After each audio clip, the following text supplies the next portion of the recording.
¿Qué tal? ¿Cómo están? Vamos a hacer un balance de la Eurocopa ahora que terminó, sabiendo que Italia es el campeón, realmente un justo campeón, porque ha sido el mejor equipo del torneo. Ha pasado por algunas zozobras, vamos a comentar ahora bien en qué momentos, pero Italia fue el justo campeón, pero además hay muchas más cosas para comentar de este gran torneo, pero realmente fue hermoso torneo, con hermosos partidos. Vamos a ir detallando bien qué pasó.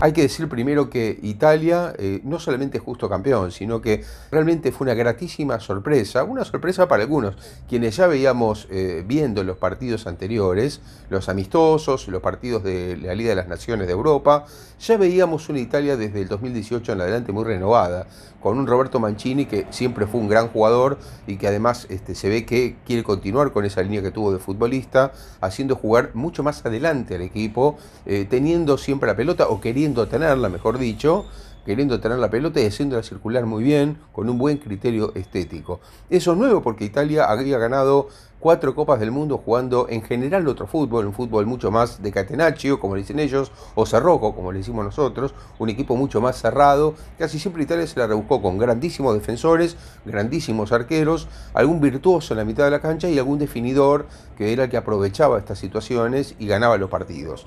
Esto no es así, esta Italia cambió. A mí me parece que Italia hizo un proceso parecido, ustedes se acuerdan, a lo que fue Francia 98 para los alemanes, es decir, aquel fracaso en doble sentido, malos resultados y no muy buen juego de los alemanes que generó años después el cambio total de juego, es decir, el cambio total hacia un fútbol más estético, primero con la llegada de Jürgen Klinsmann y con Joachim Löw de ayudante, después ya quedó Löw definitivamente a cargo del equipo, hasta que ahora, ya lo vamos a comentar en este video, Löw se va y deja su lugar a partir de ahora Hans-Dieter Flick, el técnico del Bayern Múnich. Volviendo a Italia, entonces hay que decir que es saludable en todos los sentidos. Y no solo eso, todavía no se definió la Liga de las Naciones, estamos a 2 meses de jugarse el Final Four que se va a jugar en Italia además, y la selección italiana está entre los 4 equipos que van a definir. Pero yo le decía, a Italia le gusta mucho tener la pelota, pero pasó zozobras, pasó momentos complicados, algunos momentos pocos, pero complicados en el torneo, porque por ejemplo España fue el rival que realmente le mostró el camino más difícil. Italia sufrió mucho ante España porque los primeros 15 minutos, cuando disputaron la tenencia de la pelota, Italia perdió la tenencia frente a España, entonces ahí tuvo que salir a correr al dominio de pelota de los rivales. Eso es algo que no gusta mucho, y menos un equipo acostumbrado a lo contrario. Pero Italia se adaptó a esa situación, se adaptó muy bien a esa situación, pudo salir adelante ante una España que no tuvo la contundencia, que fue uno de los problemas que tuvo España, la contundencia que le faltó. Y entonces, después de ese partido con España y de algún lapso contra Austria al principio, un equipo que también lo complicó, llegó a la final en Wembley contra los ingleses y ahí demostró músculo. Sacó músculo y demostró además todo el carácter que tiene este equipo, que contra el público en contra una organización que parecía también en contra, y contra un equipo poderoso con una historia grande como Inglaterra, más allá de los 55 años que hace muchísimo tiempo, ¿no?, que Inglaterra no gana un título. Italia, después de los primeros 30 minutos, sufriendo un gol al minuto 2 del primer tiempo, se acomodó y dio vuelta al partido, no solamente en cuanto a empatarlo, sino que lo pudo haber ganado, dominó prácticamente las acciones, no solamente en el segundo tiempo, sino también todo el alargue, y después en los penales, bueno, apareció también lo que tenía que aparecer, el arquero, los definidores, y bueno, ganó muy bien la Eurocopa. Esto con respecto a Italia. Después hay que decir, también venía diciendo algo sobre Inglaterra, ¿no? Inglaterra, realmente qué frustración para los ingleses, porque después de tanto tiempo, qué maldición el Mundial de Inglaterra del 66, ¿no? Porque habiéndolo ganado de una manera tan polémica, bueno, parece que fue lo último que ganaron. Hace muchos años que andan rondando cerca de un título, esta vez fue la ocasión más importante que han tenido, de locales y en Wembley definir una Eurocopa y estar ganando al minuto 2 y no ganarla, bueno, es muy frustrante. Pero bueno, Inglaterra creo que había hecho bastante bien las cosas, es un equipo que va siendo cada vez más poderoso, que tiene jugadores muy fuertes que vinimos comentando en algunos videos, pero me parece también que su técnico, que creo que fue un buen trabajo, Gareth Southgate, en la final se equivocó, me parece, de esquema, justo en la final. Qué cosa increíble, ¿no? Venía acertando y en la final creo que se equivocó. Me parece a mí que haber sacado a Saka, que es el tercer jugador que estaba detrás del delantero de Kane, me parece que fue un grave error, jugar con 2 atrás de Kane y poner 5 defensores cuando había uno de más, claramente, porque en esa punta jugaron tanto Trippier como Walker, uno de los tenía que salir para mí.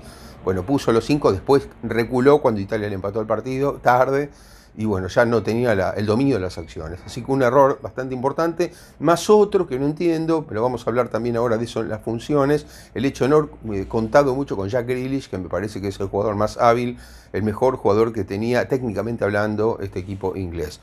En fin, una Eurocopa que deja muchas cosas para comentar. No quiero entrar en análisis de cada equipo porque si no sería interminable. Solamente decir que, por ejemplo, hubo equipos, no que defraudaron, pero que uno esperaba más. Por ejemplo, el caso de Francia, la campeona del mundo, que queda eliminada después de haber pasado ahí muy justo también, con algunos momentos no del todo felices en la primera fase. Un grupo, le tocó el grupo más complicado, se llamó el grupo de la muerte, ¿no? Francia, Alemania, Portugal y Hungría. Una Hungría que hizo bastante partido a todos, más allá de que por supuesto quedó atrás, porque bueno, era más débil, pero le hizo partido a todos. E incluso contra Portugal no dice perdió 3-0, sí, pero en los minutos finales, con Portugal estaba 0-0 hasta muy avanzado el partido. Les decía, Francia no jugó lo que debía jugar, la vuelta de Benzema, que me parece una buena noticia para Francia, pero tendrá que encajar en un esquema, porque si no se va a hacer realmente complicado. A mí me parece que hubo jugadores cansados en Francia, algunos jugadores que no rindieron lo suficiente. Por ejemplo, hubo jugadores que tuvieron algunas pinceladas de talento, que ya le conocemos como Pogba o Mbappé, pero no fueron constantes. Con algunos problemas defensivos también. Alemania se nota claramente que está en un momento de transición. Los jugadores sabían de antemano que se iba a ir Lowe después de tantos años y que va a venir a cambio Flick, entonces eso creo que debe haber influido también. Muchos jugadores, es difícil jugar un torneo grande cuando sabes que después que termine ese torneo probablemente no sigas más o tenés el signo de pregunta si hay continuidad o no. Eso no es un ciclo claro, no se sabe bien qué va a pasar. Bueno, creo que esto le pasó a Alemania, que demostró poderío ante Portugal, pero empezó perdiendo contra Francia y después le costó mucho Hungría. Entonces, bueno, esta fue la Alemania que vimos en esta Eurocopa. Un equipo que sí defraudó fue Bélgica, porque Bélgica, como siempre en los últimos años, es candidata por la cantidad de estrellas que tiene y por el buen técnico que es Roberto Martínez. Sin embargo, Bélgica otra vez en los momentos importantes se quedó eliminada, no pronto, pero bueno, quedó eliminada. No mostró ese fútbol que podía mostrar ante Italia, por ejemplo. Fue claramente dominada por Italia en ese partido. Ya con Portugal había sido parejo el partido anterior. Así que bueno, Bélgica otra vez se queda no en las puertas, yo creo que hasta un poquito lejos de la puerta de haber ganado la Eurocopa. O sea que otro torneo como fue en el Mundial de Rusia sin ganarlo. Y son generaciones que después se terminan. Es decir, estos no son países que tienen generaciones eternas. Son generaciones como la que tuvo Bélgica, por ejemplo, en España 82, y ahora la volvió a tener. Pero es una generación que después pasa. Los jugadores van creciendo, se hacen veteranos y perdiste la oportunidad. La perdiste, después es difícil recuperar eso. Así que bueno, para Bélgica es una alerta roja porque le quedan un par de torneos importantes y esta generación probablemente termine. Y después hay que hablar de algunas sorpresas positivas.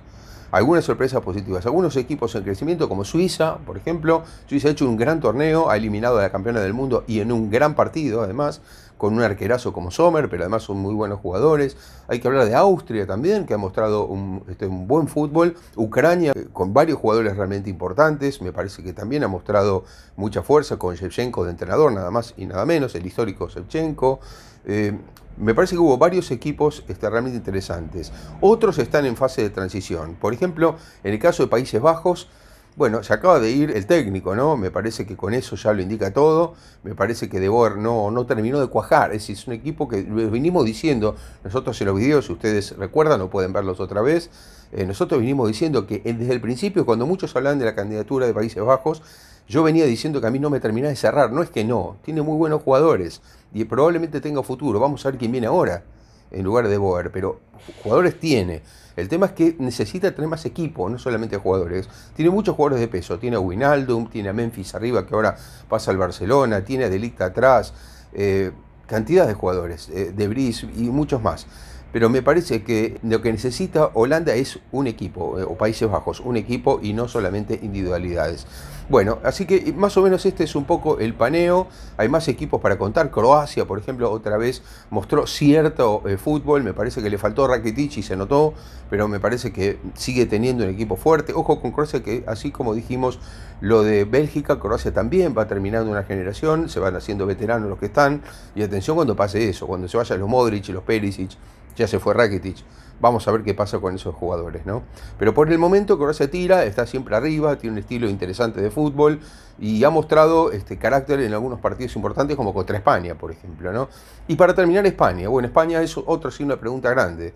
España ha sido la selección que más tiempo ha tenido la pelota, que más posesión ha tenido, pero quedó demostrado una vez más en el fútbol que la posesión es importante si tiene efectividad. Es decir, la posesión por la posesión misma en el fútbol es fulbito. No sé si me entienden, fulbito. Nosotros en Argentina decimos fulbito. El fútbol sin arcos. No, la posesión tiene que redundar en beneficios, en goles. Si uno tiene la pelota el 75% del tiempo o el 70%, no puede ganar 1-0 de penal. Porque hay algo que no está funcionando. Yo creo que a España le pasa eso. España es un equipo que tiene que trabajar mucho la efectividad y por supuesto reforzarse atrás, porque atrás ha demostrado cierta endeblez que yo creo que está relacionado con la falta de Sergio Ramos. En alguna parte inentendible, hay una cantidad de rumores sobre la relación Sergio Ramos-Luis Enrique, realmente no lo sé, pero me parece que faltó Sergio Ramos, clarísimo, un jugador del potencial de Sergio Ramos, de lo que además la experiencia que tiene Sergio Ramos, de los títulos que tiene y del carácter de Sergio Ramos. A mí me parece que no tenerlo después de que Piqué se retiró de la selección es perder mucho, y hay que trabajar mucho atrás, especialmente en el carácter, en la personalidad, para solventar esa falta, especialmente a futuro, porque Ramos es un jugador veterano también. Y arriba, me parece que España lo que necesita son goleadores de mayor garantía, es decir, así como Bélgica tiene un Lukaku, así como Francia tiene a Benzema, así como Polonia tiene a Lewandowski, bueno, me parece que España necesita tener, Morata es un muy buen delantero, pero no es, creo yo, un delantero al estilo de todos los que mencioné. Para terminar, en lo general, vuelvo a insistir con esto, me pareció un gran torneo, un torneo interesantísimo, de un fútbol por momentos de gran ritmo, y una ayuda que tiene la Eurocopa, que tiene el fútbol europeo, me parece a mí, es toda la parte de la infraestructura. Es decir, césped en excelente estado, estadios con vueltas de público. Yo creo que eso motivó mucho a los jugadores, me parece muy importante. Muy bueno que haya habido público, menos mal que se pudo.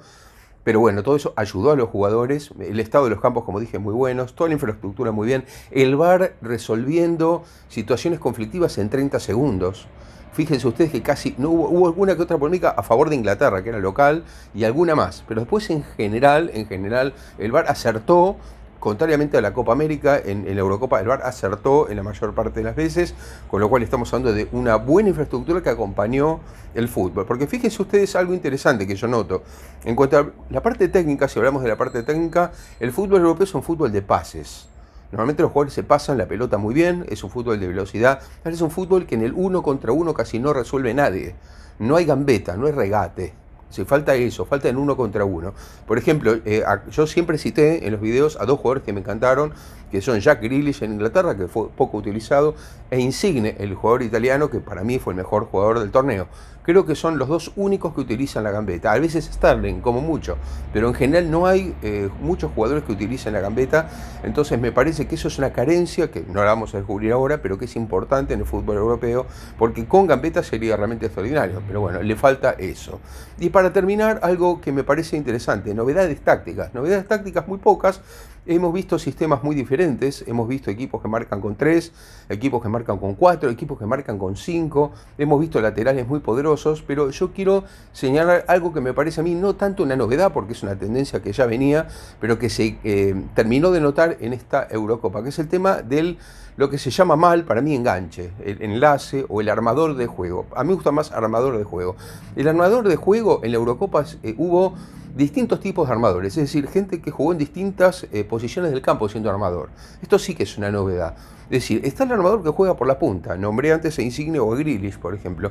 Es un armador que juega por una banda. Bueno, esto sí que es algo realmente novedoso, en cierta forma. Después tenés el armador clásico que juega prácticamente detrás de los delanteros, ¿no? Estamos hablando de Souček, porque un jugador que a mí también me encantó, el de República Checa. Souček, un jugador muy completo que jugó detrás de los delanteros. Después está el armador clásico, que algunos quedan, Kalanoglu, por ejemplo, el turco, estamos hablando de Shaqiri, el suizo también, estamos hablando de Malinovski, el ucraniano. Son jugadores que todavía son los armadores más o menos clásicos. Entró Pessina en algún momento también en Italia. Esos son armadores más o menos clásicos, todavía quedan los armadores clásicos. Después hay otro tipo de armador que apareció, que es el armador que juega casi después del primer pase, es decir, un armador casi de 5, como decimos en Argentina, que es Luka Modric. que bueno, no lo vamos a descubrir, ¿no? Pero Modric es una especie de armador de juego bastante atrás, que en algún partido cuando Croacia necesitó jugó más adelante, pero fíjense que Modric arma el juego prácticamente desde atrás. Y después ya tenemos el caso más extremo, que es el armador de juego desde el marcador central en adelante, que es David Álava, el nuevo jugador del Real Madrid, el austríaco, ¿no? que jugaba antes en el Bayern Múnich. Bueno, Álava es el armador que juega prácticamente saliendo con la pelota desde el fondo. Es decir, esto es nuevo, tal vez no quiero, pero por supuesto no lo tomen en cuenta como una comparación, pero sería un estilo con mucha menos elegancia y mucha menos técnica, por supuesto, que Franz Beckenbauer. Beckenbauer era un poco eso, era un líbero, pero que empezaba a armar el juego de ahí. Yo creo que Álava es todavía más, en el sentido que es más armador que Beckenbauer. Beckenbauer era un líbero que se tomaba el atrevimiento de irse al ataque. En el caso de Álava estamos en presencia de un armador defensivo. Es una cosa más rara, pero bueno, estas novedades tácticas tal vez más interesantes que se pudieron ver en esta Eurocopa. Espero que les haya gustado este video. Les pido como siempre que lo compartan, que pongan me gusta acá abajo y que se suscriban. Hasta la próxima.